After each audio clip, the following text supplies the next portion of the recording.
All right, everybody. Hey, welcome to episode 7 of the Sustainiacs. Emma, can you believe it's episode 7?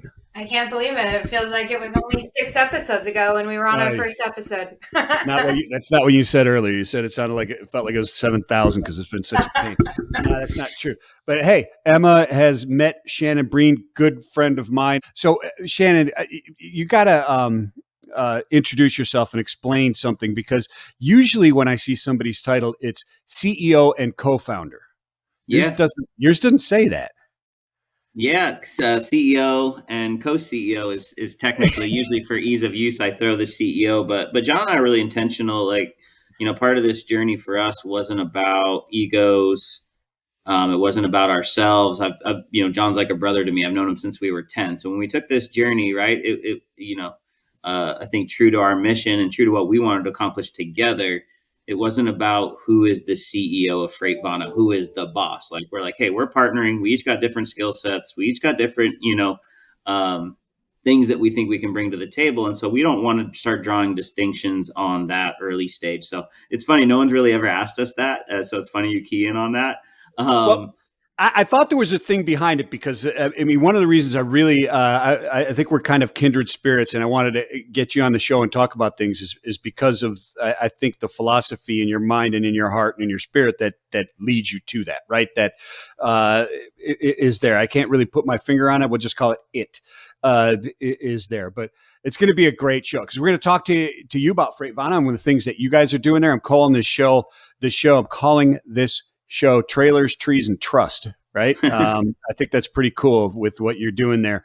And then we're going to talk a little bit about going green by eliminating green. If you want to hang out with us after we talk a little bit, we're going to talk about Coca-Cola. And did you hear they're getting rid of the green color in Sprite? I did. I heard Sprite's going clear and everything's going clear. The green label will stay. I saw the post, all of it. So yeah. So we'll get into that a little bit.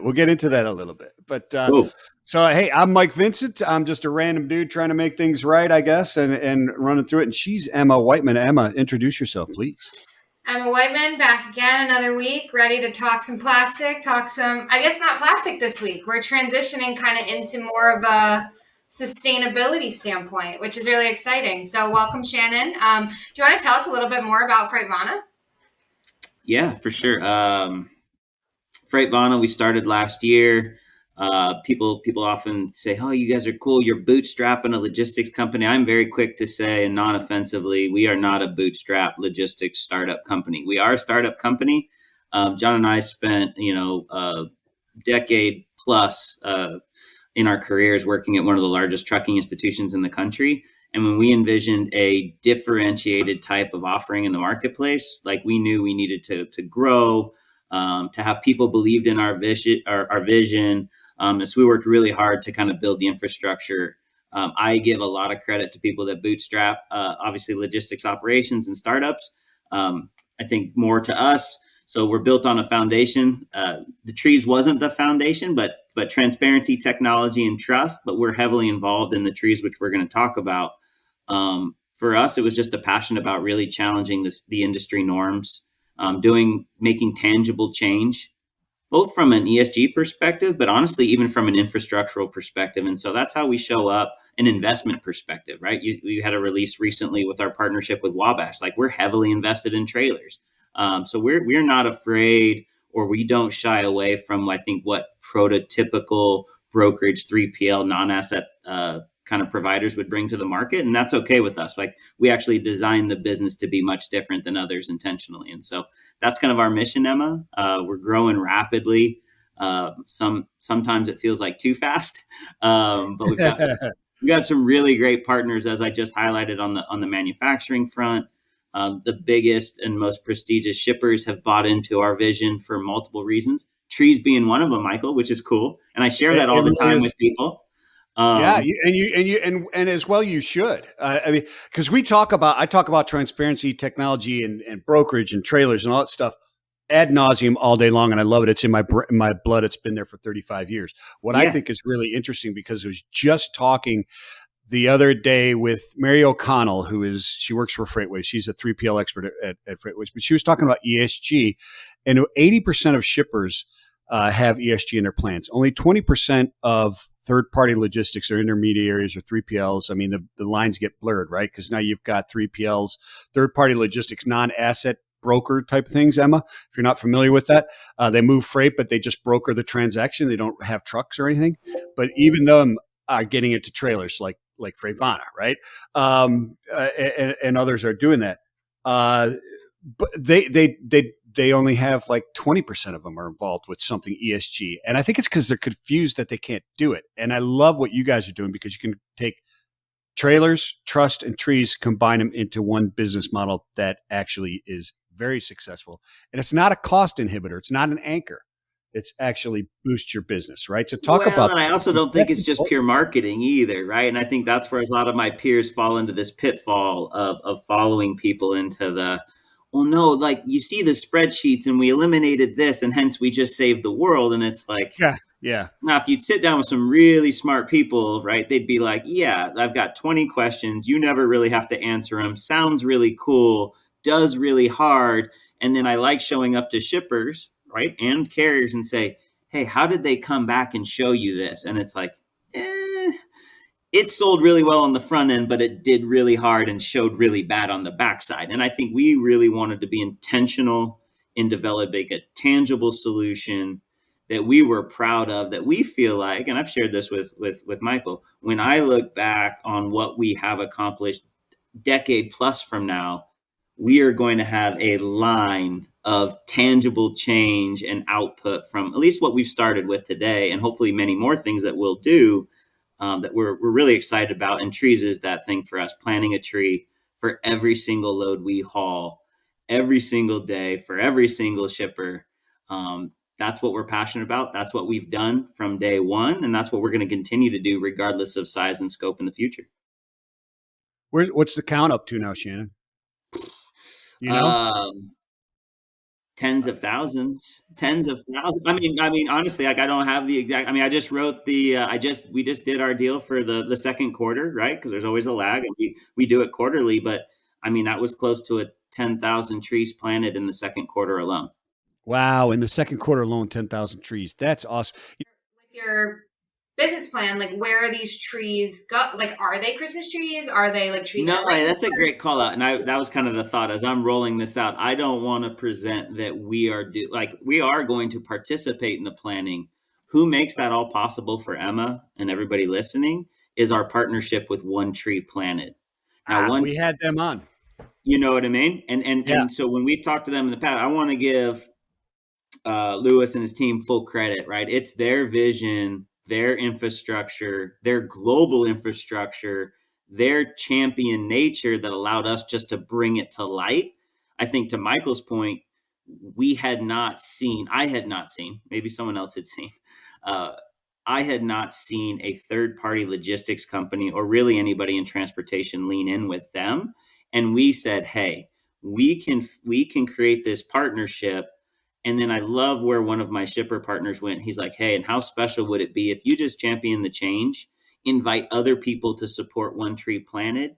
It doesn't need to be just FreightVana. At the end of the day, the people that want to support it will, and you will be someone that sparked that type of a movement. And what I am proud to tell right. you today, if you look at some of our other friendships and partnerships and as people, right, look to be a part of what we're doing, two or three different major logistics companies that I have relationships with have all joined us in the effort in their own way. And I think that's so special and amazing. So when I talk about legacy, Michael, it's not just about FreightVana for FreightVana. It's about industry. It's about impactful change. And it's about using those relationships and friendships with what some would say are competitors, and naturally they are. But it's okay because we can all put down the sword, so to speak, and say, hey, what else can you do? What are you doing that's really cool? And I've got some really cool other people in the industry that have joined us, which makes me really proud.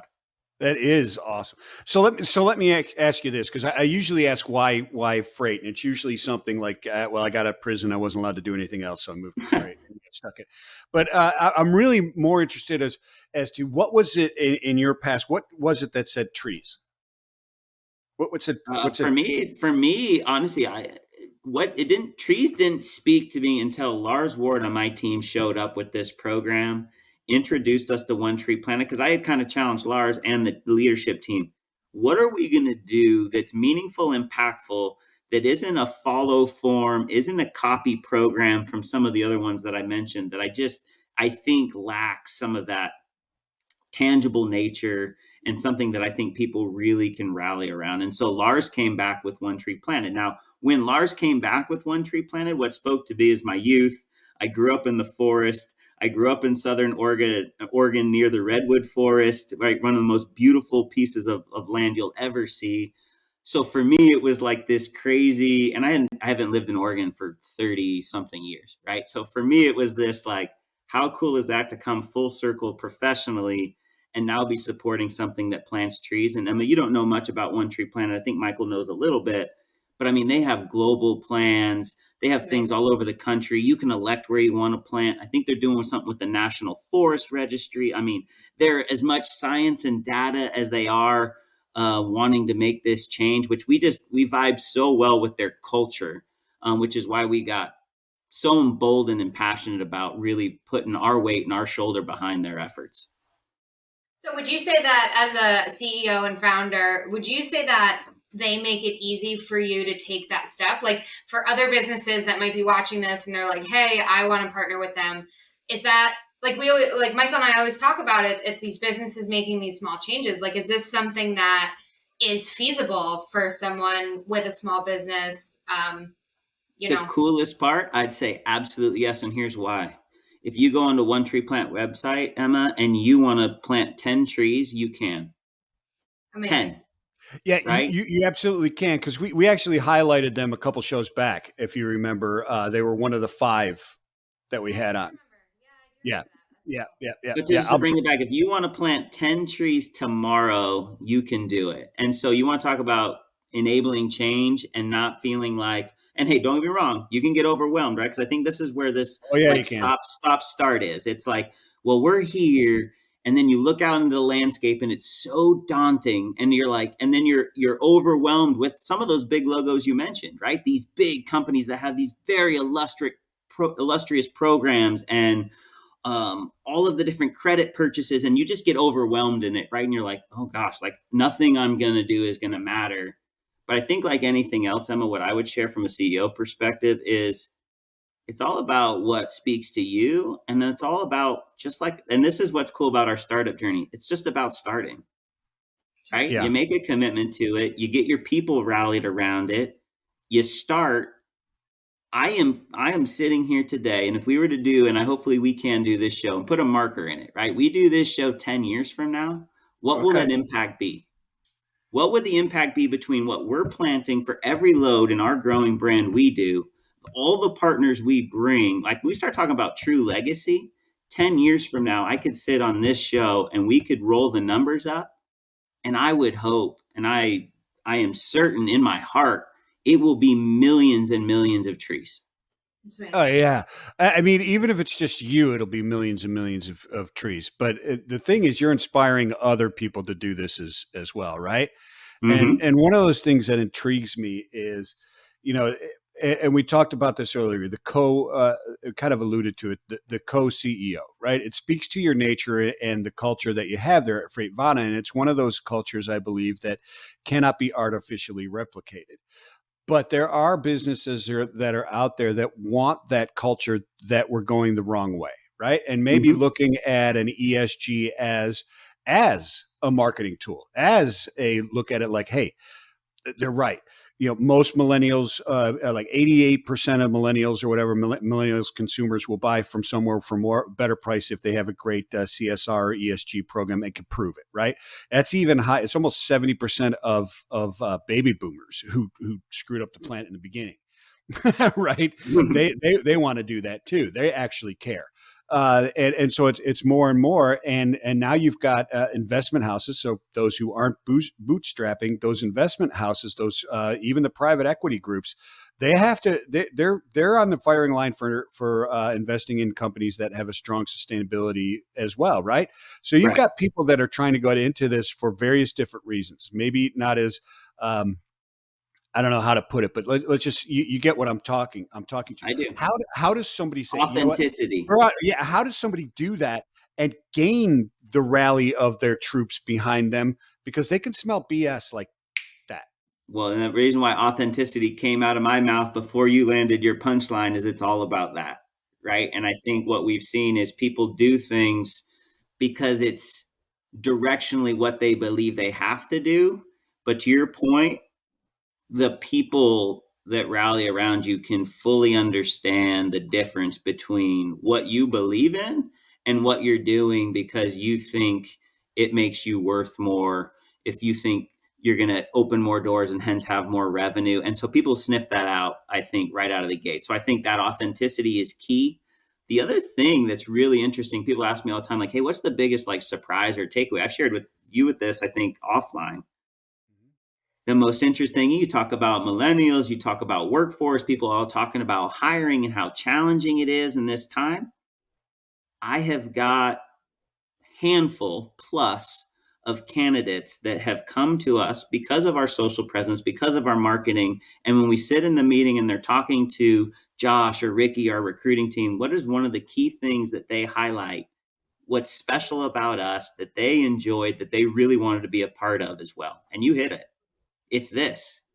Yeah. Nothing to do, they don't come from transportation backgrounds, right? There's Yeah. nothing there other than, wow, this team is doing things differently. I like their style and they're truly doing something that I would like to be a part of. And I think logistics looks cool. But the fact that you got this One Tree Planet thing, like I want to vibe with a team like that. That's something I want to grow with. And so for people that all like, and hey, that doesn't speak to everyone, it speaks to us, but it also kind of opens the door for these other folks that are choosing with their talents and ability where they want to work. And I think that's something else that gives us a competitive advantage. And honestly, like through all of those means, like it's another area of why we're very confident in our growth path and our people and the people that want to come on board with what we're doing. That is awesome. Yeah, because the stats will show that you attract and retain the better talent if you have an ESG program, like you said, that's authentic and you can prove that it's working and people can be a part of that as it moves, as it moves forward. That's really, really, really, really good stuff. So let's talk about the social and governance part about it, right? So, I mean, you've with the trees, you have that, but you've got a bigger culture inside FreightVana than, and I'm going to say just the tree thing as if it's like nothing, but I mean, it's in addition to this tremendous thing that is the one tree per load. The culture that is there is one that would put you at the top of hey, here's a shining example of what ESG means. We just saw a Tesla come off of that, right?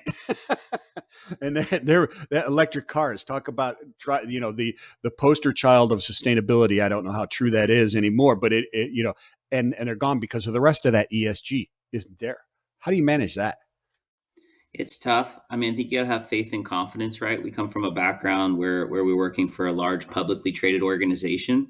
Um, so there's always a risk, right? As soon as you kind of empower people to have a voice, have opinions, you see that through our social platforms. Like we don't mandate, control, coach anyone on what they want to share, what's important to them. And hey, I'll be honest, working at a multi-billion-dollar company, that would be terrifying in that space. Now, having the opportunity to create FreightVana from the ground up, selecting the leadership group that we did, hiring the way that we do, like we lean into that freedom, that empowerment of our individuals. Now, people would say, hey, at some point that's risky. That's you're right. It is, but it also isn't, right? Because at the same time, I think people are going to have their opinions. You're going to want them to be uniquely their own. And we as a company need to support that. There's a lot of talk about supporting people on work from home and hybrid schedules. And that is a mass debate that will continue on for Sure, a long time.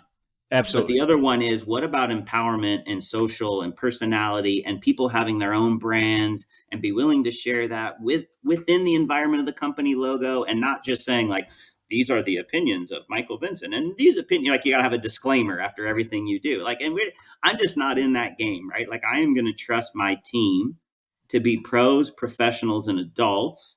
And we are going to grow and allow people to have that voice and be we can all disagree on things, like, and we may see things differently, but at the end of the day, we do, and you should see this through our marketing, Emma, if you haven't followed us, but you should.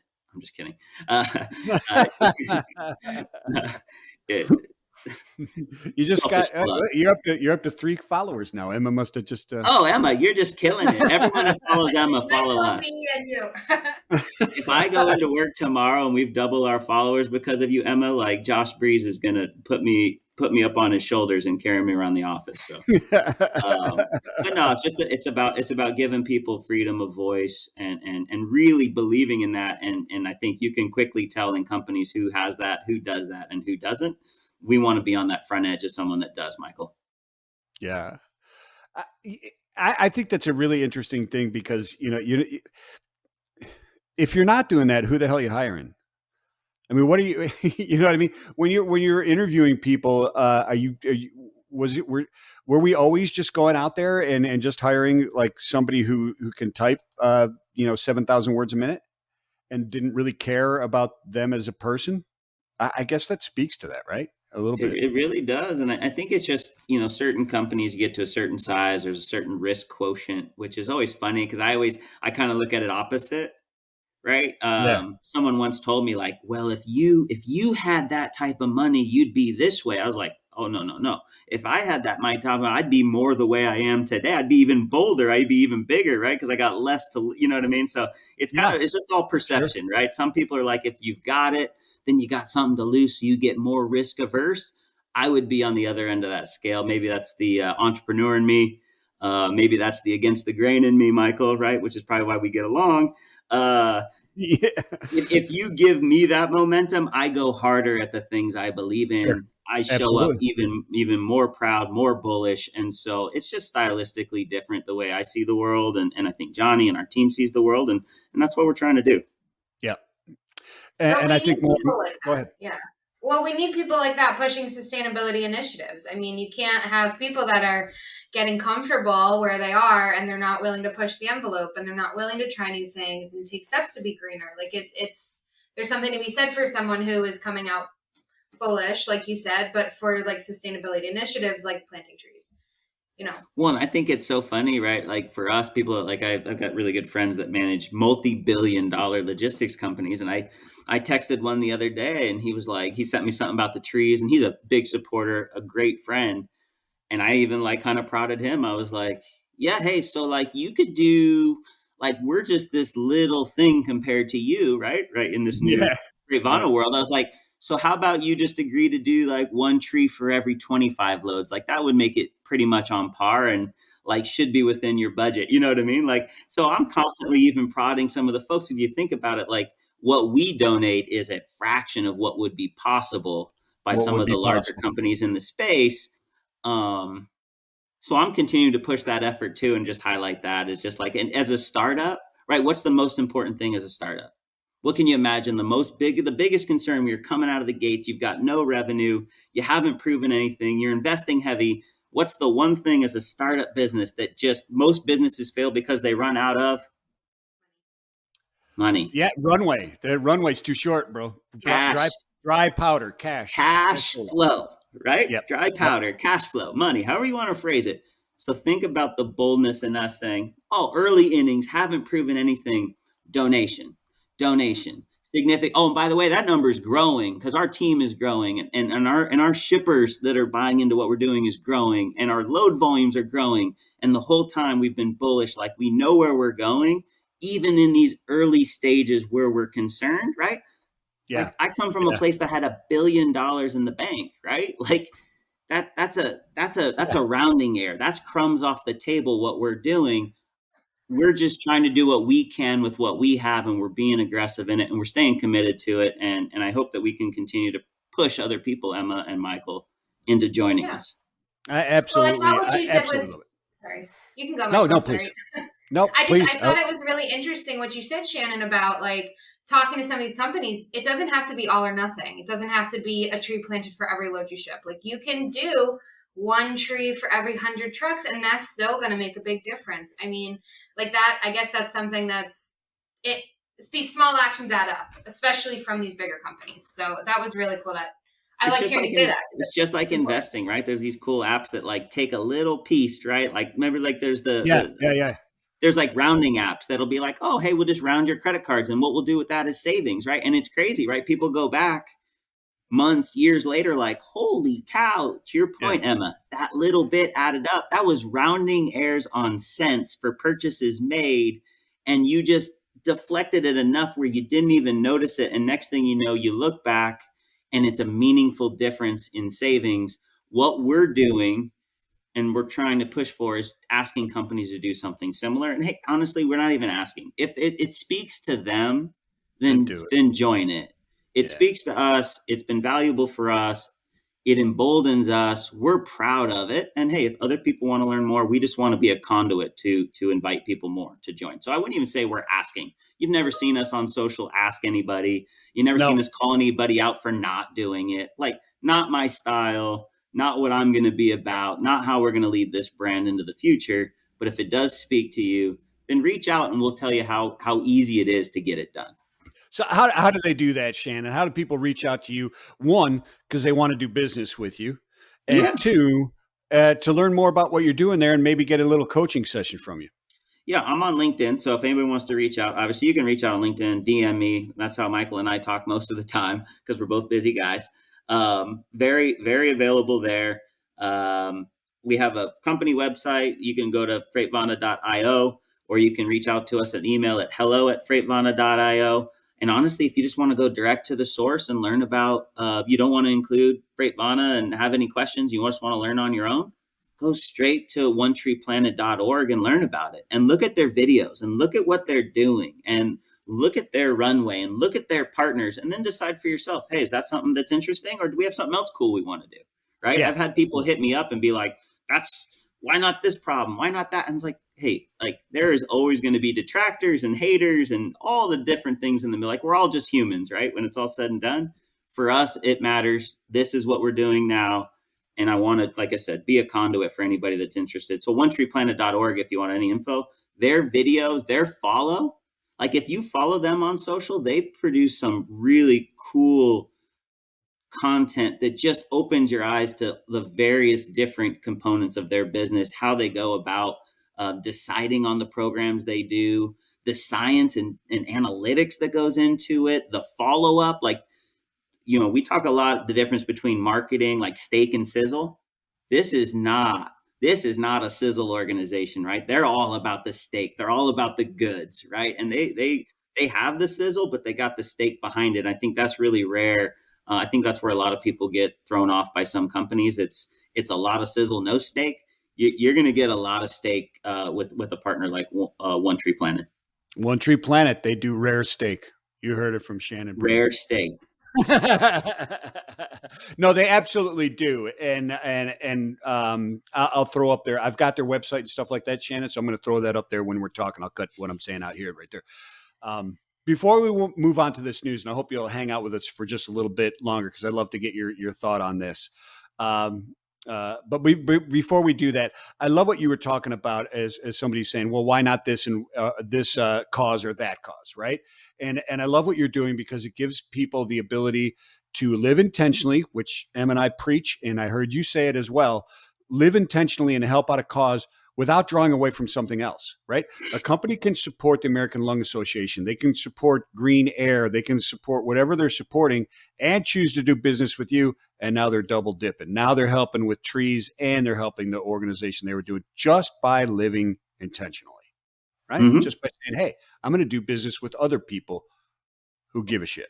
Right. It's funny the way people's brains work, though, Michael, right? Because I can tell you there's been multiple social media like, well, what about this? That's not the biggest issue. Parking's a big issue. I said, parking's a huge issue. I agree. Parking's a huge issue, right? If you look at some of the stats that came out, if you look at ATRI and some of the great information they put in the marketplace that most people don't consume, that I suggest they should, parking.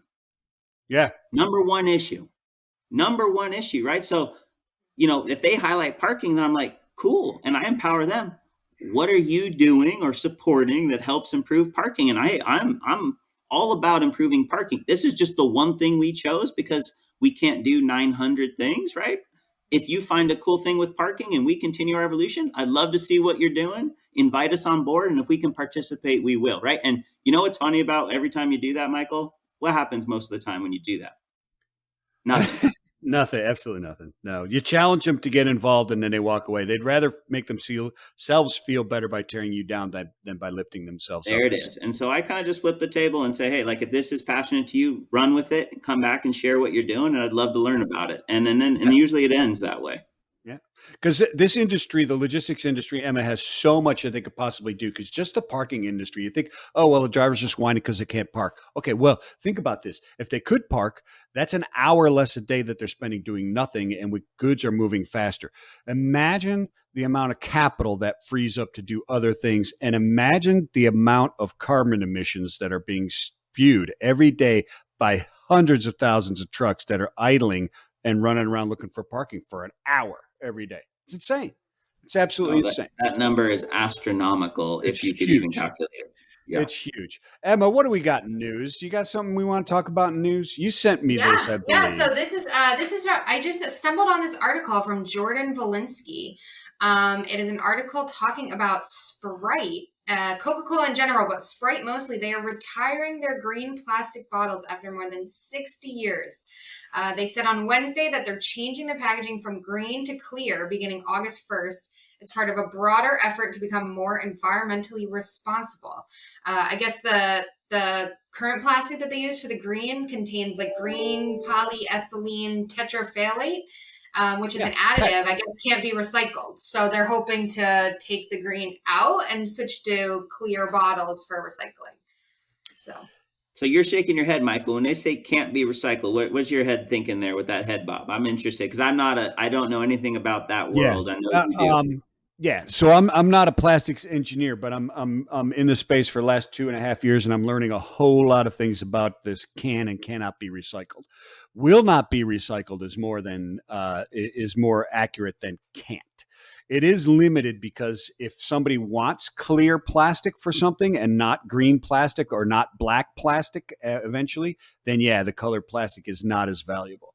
And so it doesn't get recycled. It's more a result of the problem that we have in the country of the single stream type of recycling that we have, right? You throw just your 1s and 2s or just your 1s and 3s into a box and then they go and somebody else sorts them.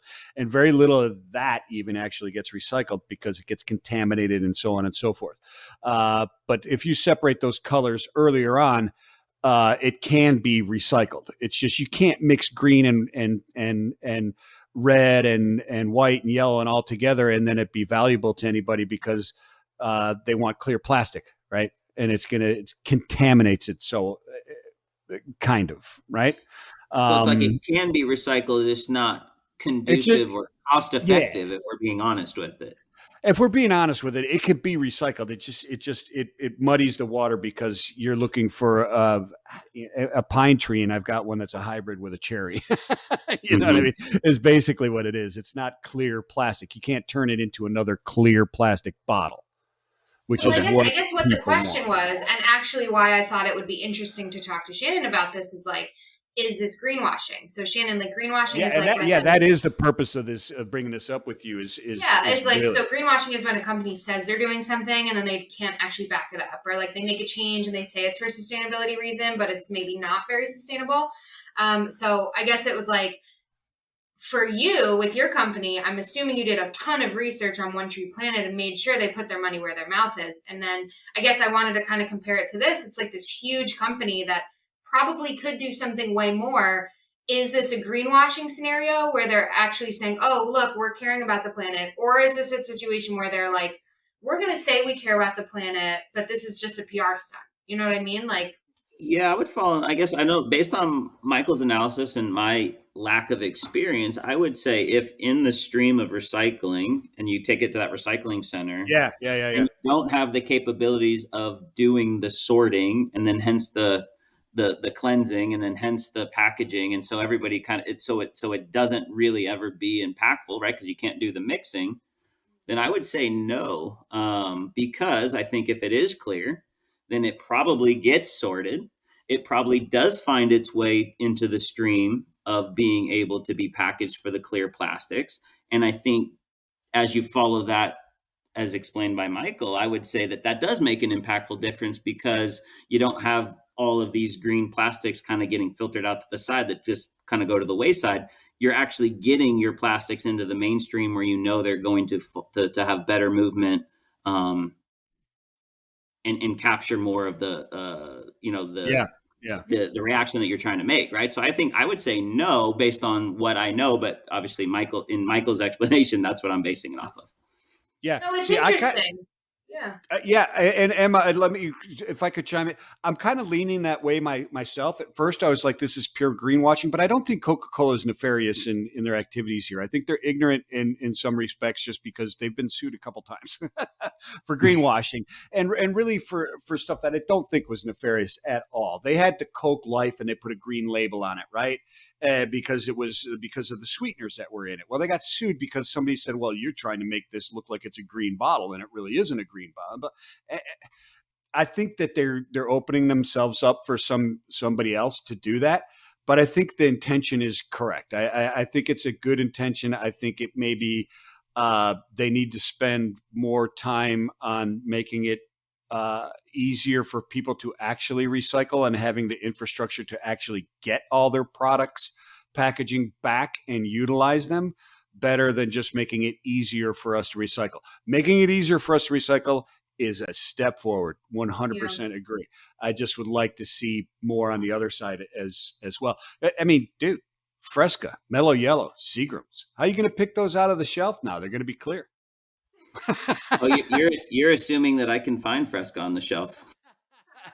You're not a big Fresca guy, huh? No, I'm a Fresca guy. I just can't find it. I think everybody loves the Fresca now. Like I feel like I was on the Fresca train early. I was an early adopter, and now the stores that I go to can't keep it in stock. So it's actually I'm the other way. I can't get it when I want it. So. Oh, all right. Well, my wife got a Soda Stream recently. We're way behind the curve on that, and there's a I mean, it gets rid of plastic bottles. It help you not buy sodas, right? And it helps you drink them a little bit better because there's no fat and all that kind of stuff. But I'll tell you, there's one that's a fake Fresca that is awesome. Yep. It is really, really, really good. Really, really good. And we're not quite to the weekend, but if you haven't had tequila and Fresca yet, you're missing out. Oh, yeah. Wow. Do you, what are we like 2-finger tequila from college days or like good tequila? No, we get a little bit classier as we get older, but yeah. Is yours so yours is Some named sort Don, of yours is reposado, named, maybe. just like Don Julio with some numbers after it. Is that Yeah. right? Yeah, I got you. Yeah, No plastic bottles allowed at this age. You got to recycle that plastic bottle from your tequila you bought. Ugh. Yeah. Some long days, and rough mornings. Yeah, that's we'll cut some of that out. Maybe I don't know. Maybe we'll leave it. Yeah. So we talked about it one more time. Shannon, how do people get in touch with you, my friend? I mean, look me up on LinkedIn, Shannon Breen. Come see us on FreightVana. This is the key that everybody messes up. www.freightvana.io, right? Yeah. .io. We push a lot of guilty, technology out. I've done it once before. I'm guilty. No, you're good. And then we've got an email there, but hello@freightvana.io. That'll come to all of us. If you're interested in learning more about One Tree Planted, if you're interested about what we're doing with our trailer partnership and our power only fleet that we're rolling out, please reach out. Obviously, that's exciting. If you're a carrier that's interested in what we're doing and wants to participate with us, all of those means, please reach out. We're excited to hear from you and would love to work with you as we grow this brand nationally. We've had a really exciting early innings. I think a lot of it, right? Just hopefully Michael's showing up the right way, treating people the right way, making the right decisions, being authentic. And you know what? Like, we're a team that's driven a little bit differently than most, right? Where no one's not seeking, I think, the standard.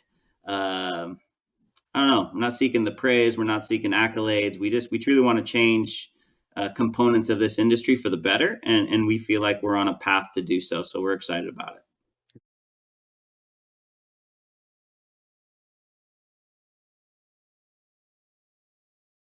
it.